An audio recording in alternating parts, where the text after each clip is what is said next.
Lesson 1. Audit your existing problem assumptions. Every founder builds an offer on a set of assumptions about what their customer needs. Some are correct. Most are not. The problem isn't that you have assumptions. It's that you don't know which are reliable and which are fiction. This lesson forces you to name them. In this episode, you are going to write down every belief you hold about your customer's problems, categorize where those beliefs came from, and identify the 3 assumptions you are most afraid to test. Let's get to it. Assumptions feel like knowledge. You have been in your business long enough to form opinions about who your customer is and what they need. But opinion is not data. This lesson asks you to audit every assumption you currently hold. You will list them, categorize them by origin, customer feedback, competitor analysis, or pure guesswork, and then subject them to a reliability test. The goal is not to eliminate assumptions. It is to know which ones need evidence. This is the foundation for everything that follows. First, assumptions are opinions dressed as facts. They feel true but often lead you to build products and write copy that the market rejects. Second, most founders build their entire offer on assumptions they have never tested. This is the hidden risk in every business. Third, an assumption becomes a fact only after it is validated with evidence from a real buyer conversation. Fourth, if you cannot trace a belief about your customer to a specific piece of evidence, it is an assumption, not knowledge. And finally, the work of this lesson is the foundation for every other lesson. Skip it, and you build the rest on sand. You have 2 key tools for this lesson. First, the assumption register. This is a documented list of every belief you hold about your customer's problems, their origin, and your confidence level. It is the first step toward evidence-based marketing. Create one before you do any new research. Second, the evidence spectrum. This is a tool for evaluating the strength of your assumptions. It ranges from pure guess to validated by customer conversation. It helps you prioritize which assumptions to test first. You'll use both of these as you work through the application. Every founder builds their business on assumptions. You assume your target customer has a specific problem. You assume they know they have it. You assume they are willing to pay a certain amount to solve it. These assumptions feel like facts because you have repeated them to yourself so many times. But they are not facts. They are hypotheses. And until you test them against real buyer data, you are gambling with your business. The purpose of this lesson is to make every assumption visible. You will audit the beliefs you currently hold about your customers' pain points. You will categorize them by origin and by confidence level. And you will produce a written list of the top assumptions you will be testing in the lessons ahead. This is the foundation of evidence-based growth. The assumption register you build here feeds directly into Lesson 3. You will use it as your interview guide. Before you can validate or discard a belief, you must first put it on paper. Read the entire lesson before writing anything. The reflection at the end is where you define the one assumption you are most afraid to test. This is the output for this lesson, your assumption register. Let's build that assumption register. Grab your workbook or a blank document. The first step is to list every belief you hold. Open that document and write down every belief you have about your customer's problems. Include everything: what they say, what they feel, what they want, what they fear. Do not censor yourself. Speed matters more than accuracy here. For example, you might write, "My ideal customers are overwhelmed by marketing channel options. They know they should use email, but do not know how to start. They fear wasting budget on ads that do not work." Go ahead and write until you have at least 10 beliefs.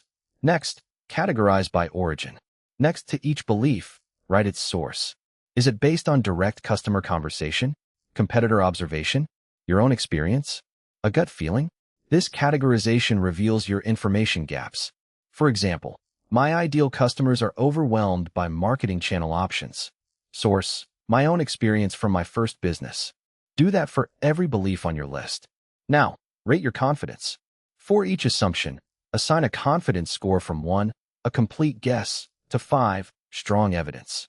Be brutally honest. Most founders will have a list of 3s and below if they are honest. For example, my ideal customers are overwhelmed by marketing channel options. Confidence: 2. I have never asked a customer about this directly. Finally, identify your priority assumptions. Circle the 3 assumptions that would most impact your business if they turned out to be false. These are your priority research questions for Lesson 3. Your example might be: Priority 1. My customers know they have this problem. Confidence 1. Priority 2. They are willing to pay $500 for a solution. Confidence 2. Priority 3. The email problem is more urgent than social media. Confidence 2. Pause the video now and complete all 4 steps. Write down everything, categorize it, score it, and circle your top 3. Now that you've started, here is your to-do list to finish this lesson. First, write down every belief you hold about your customers' problems without filtering. Then, categorize each belief by its origin. Next, rate your confidence in each belief on a scale of 1 to 5. Then, name the 3 assumptions you are most afraid to test. And finally, complete the exercise and reflection to finalize your assumption register. Your completed assumption register is the foundation for every subsequent lesson. It provides the raw hypotheses you will validate in Lesson 3. Without it, you risk building your customer interviews on assumptions you have not yet named. Let's look at a case that illustrates why this matters. Alex Hormozy observed a recurring pattern in businesses he acquired. Founders would describe their product and their market, but when asked to name the specific, measurable problem their offer solved, they could not. They assumed the problem was obvious. Their businesses were stalled because their marketing was built on vague assumptions, not clear problem statements. What they did was implement Hormozy's offer equation, which forces founders to define the exact painful problem their buyer is paying to escape. The framework requires specificity, what the customer is losing, what it costs them, and what happens if they do not solve it. The outcome was a measurable increase in founder clarity, significantly higher offer conversion, and increased marketing efficiency. Now, let's apply this to your practice. Here are 3 questions to answer. Pause the video and reflect on them. First, identify. Hormozy's case shows that founders often cannot name the exact problem their offer solves. Where in your business have you assumed the problem is obvious, but have never written it down in specific terms? Name the offer. Second, what to do. Using the list of assumptions you compiled in this lesson, identify the one you have never tested. Commit to asking one customer or prospect a question that directly challenges that assumption this week. Third, the outcome. If your priority assumption turned out to be false, what specific part of your offer would you need to change?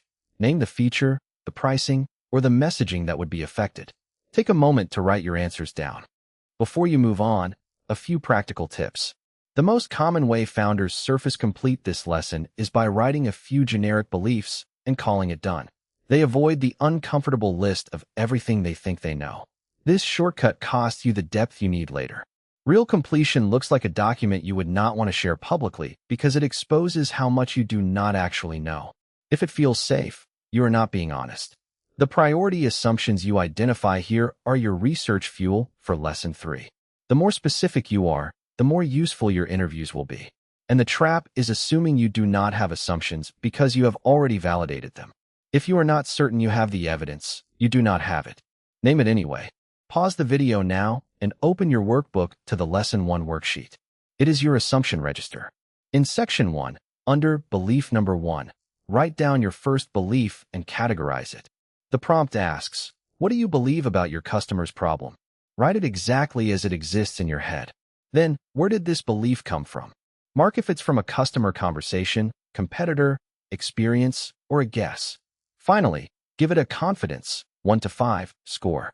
Do this for at least 3 beliefs, and continue on your own for the rest. This worksheet surfaces the assumptions you will test in Lesson 3.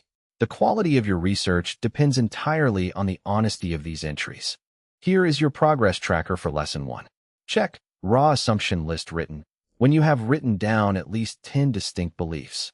Check, assumptions categorized by origin, when every belief has a source label next to it. Check, confidence scores assigned, when every belief has a score from 1 to 5. And check, priority assumptions named, when you have identified your top 3 assumptions to test. You have produced an assumption register naming every belief you hold. This is not knowledge yet. It is your starting hypothesis. In the next lesson, you will choose a method to test the most critical assumptions. The shift from assumption to evidence begins here. Let's use the calculator to check the health of your assumptions. The first metric is total assumptions. Count how many beliefs you listed. The benchmark is at least 10. The second is average confidence. Add up all your confidence scores and divide by the total count. A number below 3 is high risk. The third is the count of assumptions with a score under 3. The benchmark is more than 50%. Count your assumptions and scores. An average below 3 means your marketing is built on weak evidence. This lesson addresses that gap by making it visible. For this lesson's exercise, I want you to sit with some uncomfortable questions. Review the 3 priority assumptions you named. Now ask yourself, what is the evidence for each one? What would you need to hear from a customer to validate it? What would it take to change your mind? The real exercise is sitting with the possibility that your 3 most important beliefs about your customer might be wrong. Write down what that possibility would mean for your business. Now, for your reflection. You have named your priority assumptions. Now name the one you are most afraid to test. The one that, if proven false, would require you to rebuild your business. Write down what you are avoiding hearing. Be specific. What would a customer say that would change everything? For your research prompt, to build strong evidence, you need to know how to interview. Look up The Mom Test by Rob Fitzpatrick. It is the definitive guide to avoiding bad data in customer conversations. Read the first 3 chapters before your next interview. For your action, pick one assumption from your list. This week, write a single question that would test it. Then find one customer or prospect to ask. Do not ask for their opinion. Ask for a specific example. This is your homework. Next time, we take what you just wrote about your assumptions and turn it into a concrete research plan.